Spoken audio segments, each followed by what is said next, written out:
జిల్లాలో రక్తహీనత బారిన పడకుండా క్షేత్రస్థాయి విస్తృత అవగాహన కల్పించాలని, రక్తహీనత మరణాలను నివారించేందుకు కృషి చేయాలని డిఎంహెచ్ఓ డాక్టర్ నరేందర్ రాథోడ్ సూచించారు.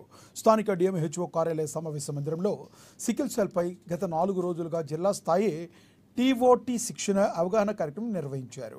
ఈ కార్యక్రమానికి ఆయన ముఖ్య అతిథిగా హాజరై సికిల్ సెల్ వ్యాప్తిని అరికట్టేందుకు తీసుకోవాల్సిన చర్యలపై ఎన్సీడీ ప్రోగ్రాం అధికారి డాక్టర్ శ్రీధర్తో కలిసి మెడికల్ ఆఫీసర్లు, వైద్య సిబ్బందికి వివరించారు. రక్తహీనత బారిన పడకుండా ఆరోగ్య పరిరక్షణకు ప్రతి ఒక్కరూ ప్రత్యేక దృష్టి సారించారన్నారు. సికిల్ సెల్ ఎనీమియాతో అనేక మంది బాధపడుతున్నారన్నారు.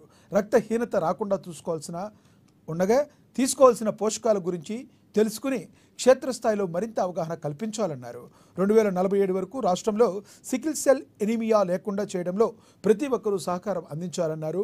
దీని నివారణకు సామాజిక బాధ్యతగా తమ వంతు పాత్ర పోషించాలన్నారు. ఈ కార్యక్రమంలో మెడికల్ ఆఫీసర్లు, సూపర్వైజర్లు తదితరులు పాల్గొన్నారు.